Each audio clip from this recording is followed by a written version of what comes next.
Hi guys, welcome back to my channel. Um, Want to get into symptoms that started around the 21st of this month of September. Now, for those that didn't see my video on saying farewell to August, definitely go check it out because then you'll understand what I'm talking about now. In that video, I had mentioned that September was a complete disaster. We seriously got our asses handed to us. Okay, it was the month that never end, basically. Um, I had said that from September 1st to September 9th, we were going to experience some shifts. Okay, nothing that we wouldn't be able to handle, and it was definitely for the positive. It was a positive thing. We went through that. I also mentioned, and I don't remember the exact dates. I think it was the 22nd to the 26th of September, we were going to feel something else, and it was going to be pretty big. And the universe has delivered once again. Starting on the 21st, people started feeling, started hearing a ringing in their ears. Like I've mentioned before, for me, that's not a big, I actually don't experience that. Once in a while I do, but oddly enough, on that day, well, actually for me, it was the 22nd. For a lot of people, it was on the 21st. I started getting the ringing in the ears, and it was a constant thing. And I'm like, okay, this is a little annoying because usually you get it lasts for like a millisecond and it goes away. But it was annoying. When the ringing stopped, it was more of a humming sound. And I know a lot of you guys experienced that. And it lasted the day through most of the next day. Okay. With that, we got these beautiful waves of nausea. Oh, wow. Like you feel great 1 minute and holy cow, this wave of nausea comes over and you're like, it's the end of the world. I can't take it. It was so bad. That started also on the 21st and actually ended yesterday. Today's Sunday. I don't even know what today's date is. I don't know. Is today the 30th? I don't even know. But anyway, it lasted that long. It lasted, until Saturday morning. Waves of nausea. The best way to describe it is motion sickness. That's the only way. I mean, that's the best thing. It felt like, even though people had onsets of vertigo and lightheadedness, it was just a constant queasy feeling as if everything around you was moving so slightly, so calmly, but it was moving, although you couldn't see it, you felt it. It was a complete motion sickness. That on the 21st, we were experiencing a constant, slow, steady shift. And that was the reason for the waves of nausea. Okay.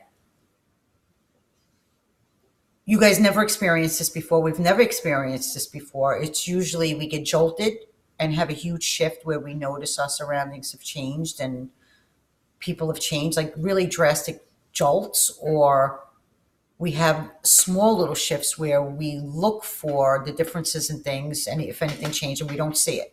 Okay. But we know something changed because we could feel it physically. This was the first time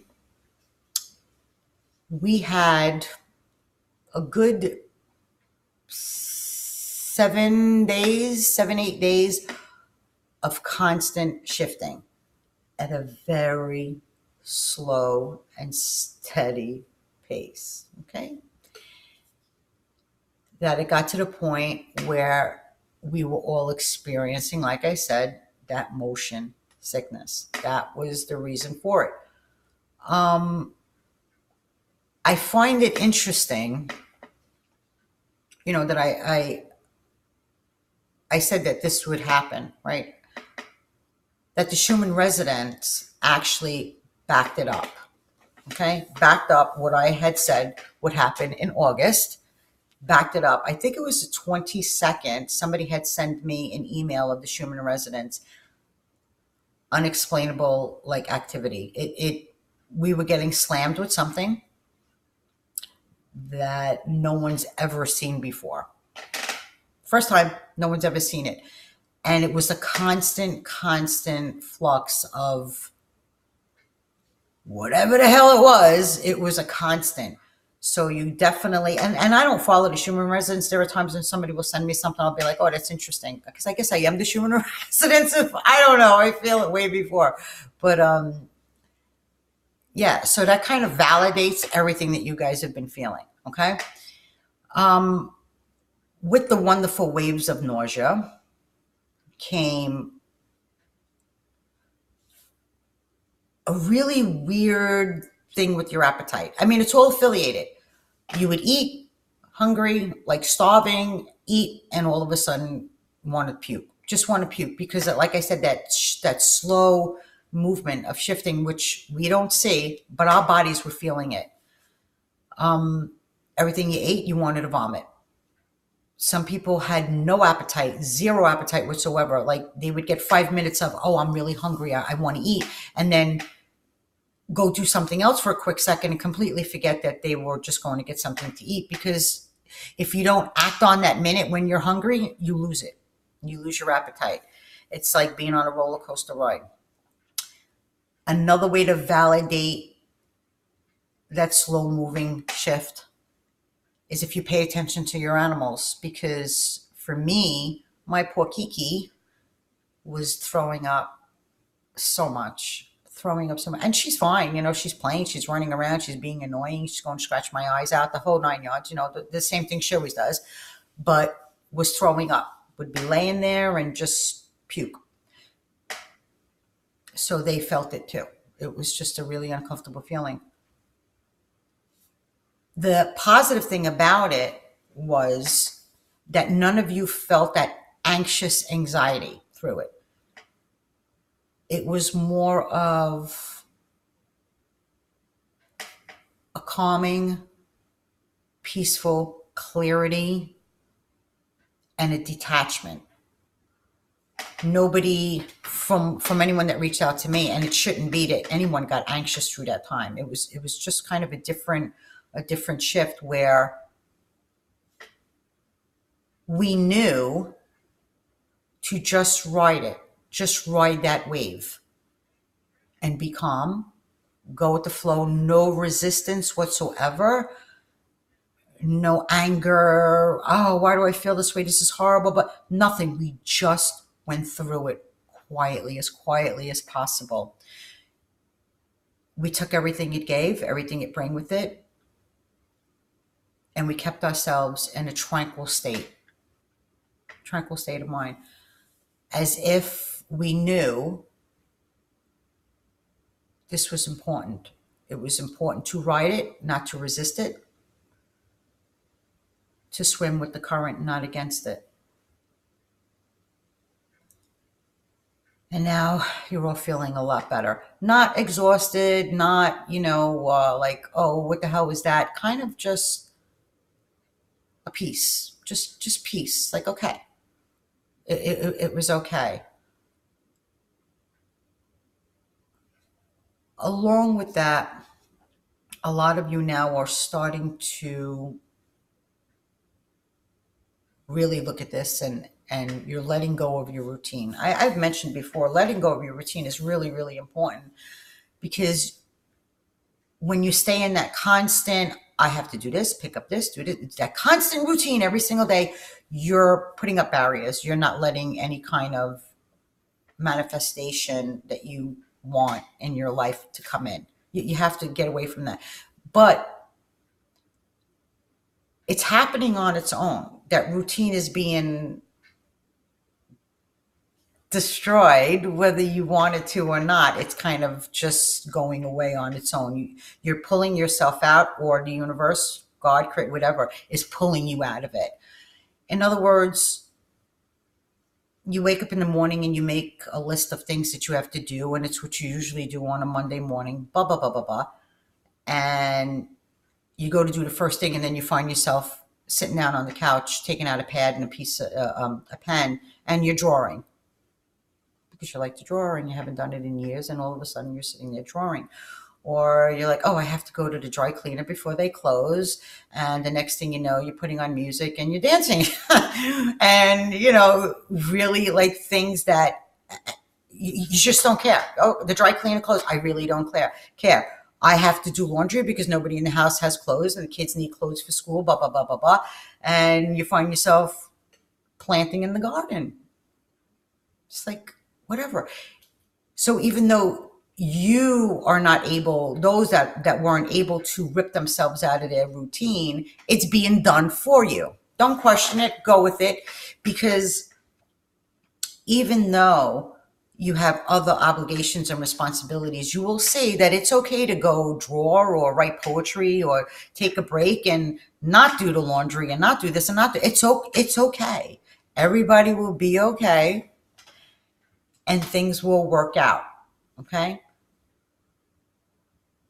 When you're doing these things, you will notice that you're not really focusing on what you're doing. So for instance, if you have to go to the store and then you find yourself sitting there drawing, just doodling, it's not so much you're not concentrating as much on the picture and what you're going to draw and all that stuff. That's nothing to do with it. You're actually drawing on autopilot, but your mind is at rest. It's not, like I said, it's not concentrating on what picture you're going to do and nothing like that. But yet you're drawing, but your mind is at rest. And it's the same thing with gardening. Those who started doing that, or whatever project that you're picking up, although it's exciting, you're really not focusing all your attention on the outcome of, what it's going to look like and the details. You're getting rid of the details. You're just doing on autopilot because it's giving your mind a chance to shut itself off from everything. And it is the most peaceful feeling you're going to get more of it. You're going to get more of it. You're going to be turned away from things that you're supposed to be doing, and you're going to find yourself doing things that you didn't think that you'd be doing, or you even had an interest in, or things that you haven't done in years because you never had the time. Blah, blah, blah, blah. It doesn't matter anymore. It's happening for you. Okay. Some of us, we started the ball rolling. We got rid of the routine and we took a chance, and and we're getting more of that, and it's great. And those that, like I said, that we're not able to, you're being pushed to, regardless whether you want to or not, and it's a great feeling anyway. Yeah, it's just putting you in a peaceful place. Another thing I want to touch on just a little bit, for those that are experiencing the paranormal once again in volumes right now. So many people are tripping shit about the really bizarre things going on. Hearing people talking to them, being woken up in the middle of the night, and doors closing, doors opening, seeing apparitions, whatever. The best advice that I can give, and I don't want to get too deep into that, okay? The best advice that I could give you is when you feel the presence of someone else, of different energy, if it feels comfortable for you and you want interaction, go ahead. You want to talk to it, you want to ask, whatever the case may be. If you feel scared to death and it feels negative to you, ignore it. Do something else, ignore it, because if you ignore it, it goes away, okay? That's all I really want to say about that. Use your own discretion, okay?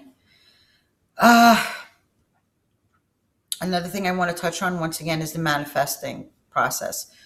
There is nothing that you need to do, regardless of what people tell you you need to do to manifest. You don't need to.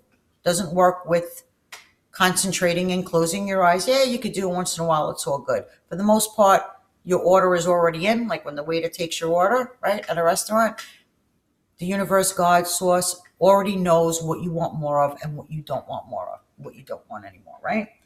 The things that you want more of throughout your life, love, peace, happiness, compassion, all of it. It's starting to manifest into your life. Open your eyes. You'll see it. People feel it. They're like, wow, this is so great. This person did this for me and they've never done anything. And it's all positive, positive energy coming into your life.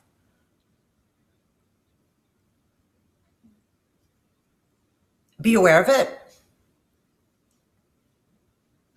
and bring more into it. Bring more to you. And the way you do that is accepting it, is going, this is great, and staying in that moment of bliss. Hey, you know what? That understanding everything is changing. Everything is changing and it's going to get better. Because, guys, it's kind of like everybody's reality is like a branch on a tree, and it's going separate ways, and you're creating your own, right? And this is like a really deep topic. That's why I didn't really want to get too much into it. But what I mean by creating your own is it's really truly going to be your own illusion. When you start to manifest the things that you want, it will be what you want, what you've always wanted, the way you always wanted it to be. Um, Depending on your understanding of what is happening in this awakening process, is what you're going to get out of it, is what you're going to experience. Some are still being freaked out by the things that are happening with houses popping up, houses disappearing. You know, they put something down, they come back, it's gone, it's outside in their neighbor's house or whatever. They're still tripping out about it. You have one foot in the water and one foot out, basically. It's either you come to the realization and acceptance and knowing that this is all an illusion. What you are is not what you see in the mirror. And you truly understand that this is changing, and it's changing for the better. Those things that happen, those shifts that come with crazy kind of experiences, when they don't freak you out anymore, is when you're going to be able to progress and progress. Because the fact that you are still tripping out about those things and questioning your own sanity shows that you truly haven't accepted the fact that this is really happening. Bottom line. And you're going to still keep getting the craziness until you learn to accept it and go, okay, I know I put this here and now it turned out outside in the backyard and I wasn't even in the backyard for days. And, you know, it is what it is. You smile, you understand it, and you accept it, and you go, show me more. Show me more. I'm on board. I'm not afraid no more. I'm not questioning. Very important. I'm not questioning my own memory. I'm not questioning my own sanity. I know this is happening. I'm taking a seat. Take me with you. Show me more. Okay? And the only way you're going to do that is by really accepting it. And I know it's hard because, you know, the brain kind of wants to analyze everything and go, no, you know, there's an excuse for this and this and that. The ego, whatever, call it whatever you want. You have to make peace. You have to make peace with it, believe it, and ride the wave. Okay? Okay, I don't know how many minutes I'm on. I don't even know if this is recording at this point. Okay, with that, I just want to say that I love you all. I will be back. Just wanted to make this short video. I think it's 19 minutes, right? And things are getting easier. So much easier. And for those that aren't there yet, the best advice I could give you, first of all, you will be, but you can get there a little smoother than most if you believe fully that you are more than what you think you are, that life is not what you thought it was. You're willing to let go of everything that you once believed. You let go of trying to convince others, all of it. And you start to see your own path in front of your eyes. You don't see much on it, you just see a path, and you have to trust to just walk it alone. Because regardless of how many friends that you have that are awake, it's still going to be your separate journey, and your path has nobody on it but yourself. It just doesn't. So, okay, I'm getting too deep into it again. Love you all, and I will see you back here soon.